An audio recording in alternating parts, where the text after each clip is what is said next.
Hello everyone, good evening. Welcome to my YouTube channel the educationist. और मैं हूं आपका होस्ट एंड दोस्त and your chemistry teacher Arshad Inam. और स्वागत है आप लोगों का आज की क्लास 11th की केमिस्ट्री में।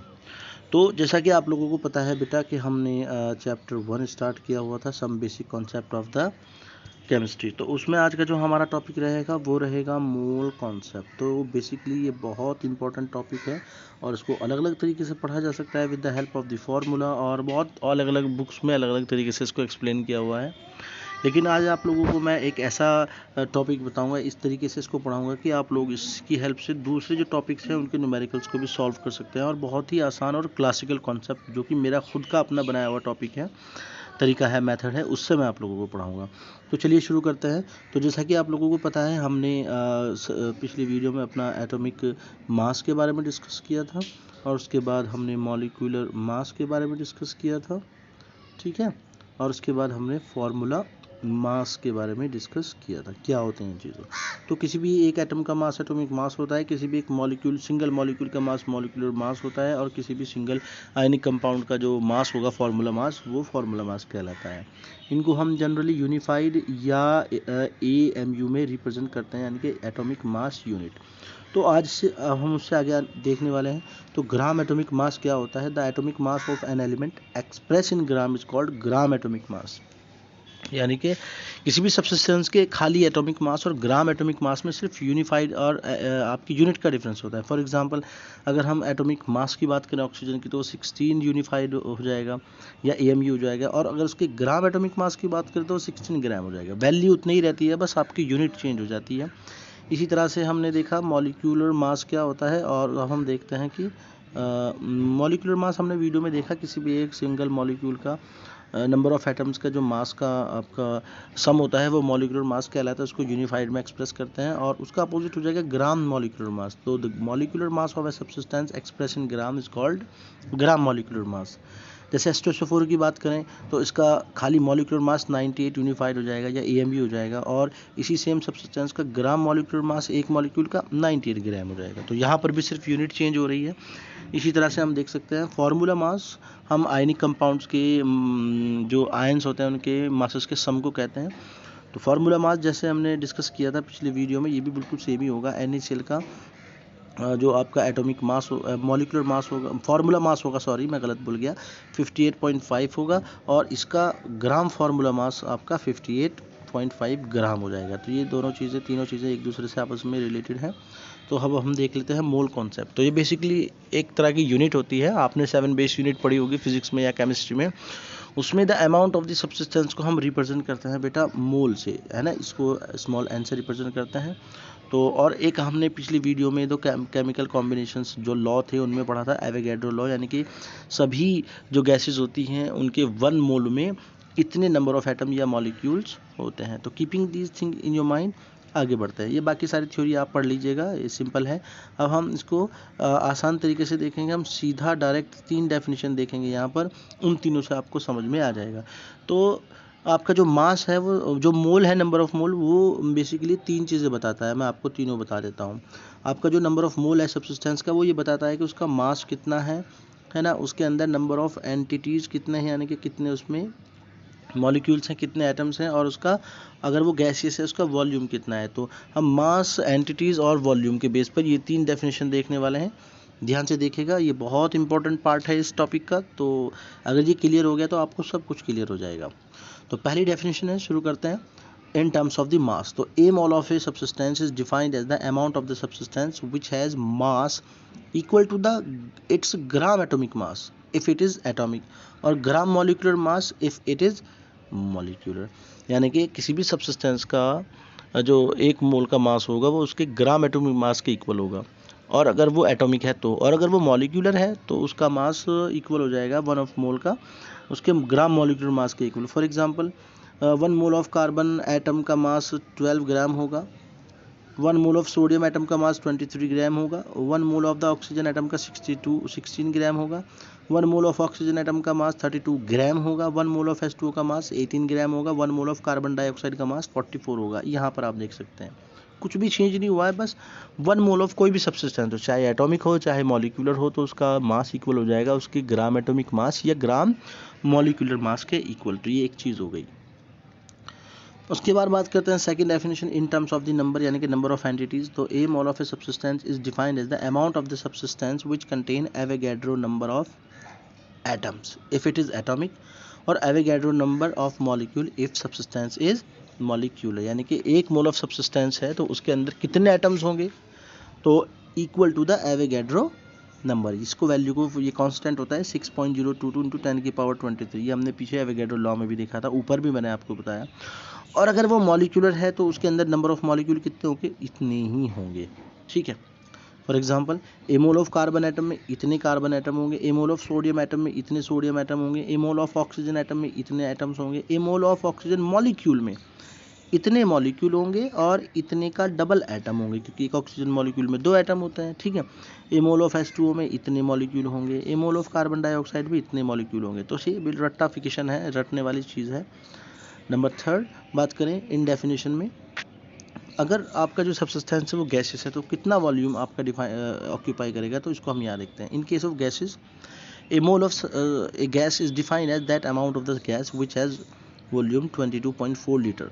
22.4 लीटर कर सकते हैं या 22,400 मिलीलीटर कर सकते हैं एट STP, यानी कि स्टैंडर्ड टेम्परेचर और प्रेशर्स पर। तो keeping these 3 definitions in your mind, let's crack the numericals.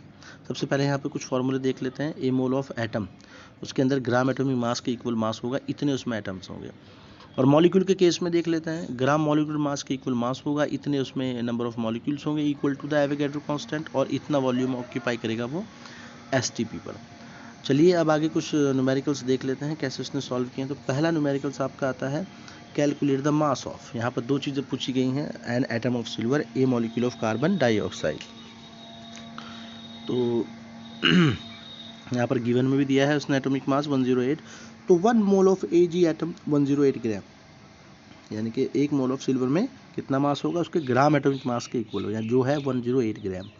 और उसमें कितने मॉलिक्यूल होंगे, 6.022 इंटू 10 की पावर 23 एटम्स, क्योंकि अभी हमने 3 डेफिनेशन देखी। तो यहाँ से क्वेश्चन शुरू होता है, 6.022 इंटू 10 की power 23 of atoms of silver have मास 108 ग्राम। अगर एक का निकालेंगे तो इस वैल्यू को आप 108 के नीचे ले जाइए और उसको कैलकुलेट कर लीजिए। 1.793 इंटू 10 की पावर -22 ग्राम इसका एक एटम ऑफ सिल्वर का मास निकल के आ जाएगा। इसी तरह से दूसरा न्यूमेरिकल उसने पूछा है यहाँ पर, ए मॉलिक्यूल ऑफ कार्बन डाइऑक्साइड। तो 1 मोल ऑफ कार्बन डाइऑक्साइड का मॉलिक्यूलर मास 44 होता है, तो ग्राम मॉलिक्यूलर मास कितना हो जाएगा, 44 ग्राम हो जाएगा। और इतने ग्राम कार्बन डाइऑक्साइड में इतने उसके मॉलिक्यूल होंगे, तो 6.022 इंटू 10 की power 23 molecule of carbon dioxide has मास 44। एक मॉलिक्यूल का निकालेंगे तो इस नंबर को 44 के नीचे ले आइए, इसको सॉल्व कर लीजिए, तो आपका आंसर आ जाएगा 7.307 इंटू 10 की पावर -23 ग्राम। तो यहाँ पर मैं आपको 2-4 न्यूमेरिकल सॉल्व करके दिखाऊंगा। तो जितने भी न्यूमेरिकल्स होते हैं बेटा वो इसी तरह बेस्ड रहते हैं। आप गिवन जानकारी से आप आंसर कैलकुलेट करेंगे। चलिए नेक्स्ट न्यूमेरिकल की बात करते हैं। How many atoms and molecules of sulphur are present in 64 gram of sulphur. यहाँ पर ये मॉलिक्यूल भी दिया है, यानी कि उसमें एटम्स और मॉलिक्यूल दोनों पूछ लिए 64 ग्राम ऑफ सल्फर में। तो आपको पता है कि मॉलिक्यूलर मास सल्फर का S8 होता है, तो मॉलिक्यूलर मास निकालेंगे अगर हम, फॉर्मूला S8 है तो मॉलिक्यूलर मास कितना हो जाएगा, तो एक सल्फर का 32 होता है, 8 एटम्स हैं तो 32 × 8 तो 256 यूनिफाइड, ये इसका मॉलिक्यूलर मास है। अगर इसके ग्राम मॉलिक्यूलर मास की बात करें तो वो हो जाएगा 256 ग्राम। तो 1 मोल ऑफ मॉलिक्यूल का जो मास होगा वो 256 ग्राम होगा, इसमें मॉलिक्यूल कितने होंगे, इतने होंगे, जैसा कि हम ऊपर देखते आ रहे हैं। तो 256 ग्राम ऑफ सल्फर कंटेन इतने मॉलिक्यूल और 64 ग्राम। तो हम ये इस तरह से न्यूमेरिकल बनाएंगे और इसको सॉल्व करेंगे, तो 1.506 इंटू 10 की पावर 23 मॉलिक्यूल्स आ जाएंगे। अब मॉलिक्यूल्स तो निकल गए, अब नंबर ऑफ एटम देखते हैं। तो एज हम जानते हैं कि सल्फर मॉलिक्यूल में 8 एटम होते हैं सल्फर के, तो इस नंबर ऑफ मॉलिक्यूल्स को आप 8 से मल्टीप्लाई कर दे तो ये आपके एटम्स आ जाएंगे।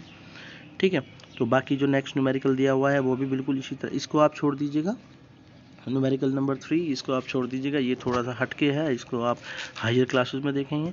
अब हम नेक्स्ट और लास्ट न्यूमेरिकल देखते हैं जो बहुत अच्छा होने वाला है। Problem 4, calculate the number of atoms of the constitute element in 53 gram of sodium carbonate, यानी कि 53 ग्राम ऑफ सोडियम कार्बोनेट के अंदर कितने नंबर ऑफ कॉन्स्टिट्यूट हो जाएंगे।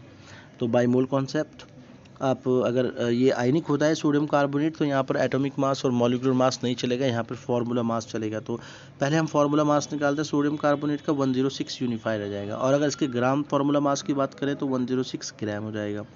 तो now 106 gram of sodium carbonate का 1 मोल है ना, तो 53 ग्राम में कितना जाएगा, 0.5 मोल आ जाएगा, हम ऐसे कैलकुलेट कर लेंगे। अब उसने पूछा है कि number of atoms of the constitute element, यानी कि सोडियम कार्बोनेट मिलकर जिन एटम से मिलकर बना है वो कितने कितने हैं। अब मॉलिक्यूल तो हमने देख लिए, फार्मूला मास तो हमने देख लिया कितना, 0.5 मोल आ गए। अब 1 मोल ऑफ सोडियम कार्बोनेट के अंदर 2 मोल ऑफ सोडियम है, तो हम क्या करेंगे, 2 × 6022 × 10⁻23 आयंस हो जाएगा। अब 0.5 मोल में हम देखें तो इस पूरे नंबर को आप 0.5 से मल्टीप्लाई कर दीजिए, ये आपका आ जाएगा। इसी तरह से नेक्स्ट देखते हैं, जैसा कि आपको पता है इसमें सोडियम है, कार्बन है और ऑक्सीजन है। अब कार्बन देखते हैं, जैसा कि आप लोग जानते हैं सोडियम कार्बोनेट के 1 मोल में कार्बन कितने हैं भाई, 1 मोल ही है, यानी कि 6.022 × 10⁻23 कार्बन एटम्स हैं। तो 0.5 में कितने हो जाएंगे, इसको 0.5 से मल्टीप्लाई कर दीजिए, ये आ जाएगा आपका नंबर ऑफ कार्बन एटम। अब ऑक्सीजन देखते हैं, 1 मोल ऑफ सोडियम कार्बोनेट में 3 मोल ऑफ ऑक्सीजन है, यानी कि इतने ऑक्सीजन एटम है। 0.5 मोल में इसको पूरे को इस तरह से बना दीजिए आप, तो ये आपका आंसर आ जाएगा। तो तीनों यहाँ पर आंसर आपके आ जाएंगे, इतने सोडियम आयंस हैं, इतने कार्बन एटम्स हैं, इतने ऑक्सीजन एटम्स है। तो ये कॉन्स्टिट्यूट तीनों नंबर ऑफ कॉन्स्टिट्यूट में आ जाएगा। तो उम्मीद है आपको न्यूमेरिकल समझ में आया होगा।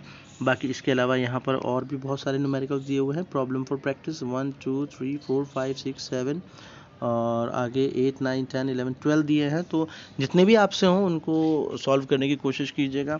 नहीं कुछ समझ में आता है तो आप लोग मुझे कमेंट भी करके बता सकते हैं। अगर आपको वीडियो पसंद आ रही है तो इस वीडियो को मेरी लाइक करें, मेरे चैनल को शेयर सब्सक्राइब करें, और जो ज़रूरतमंद ये आपके जो क्लासमेट्स हैं उनके साथ इस वीडियो को शेयर करें, और मेरे चैनल को सब्सक्राइब करना ना भूलें, ताकि आपको आने वाली जो वीडियोज़ हैं उनके नोटिफिकेशंस मिल सकें, और जो प्लेलिस्ट बनाई हुई हैं उनकी दूसरी वीडियोज़ भी अवेलेबल हो सके। तो आज के लिए इतना ही, मिलेंगे नेक्स्ट वीडियो में।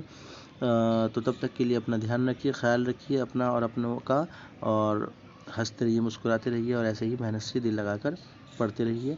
Now this is your host and दोस्त and your chemistry teacher Arshad Inam taking signing of.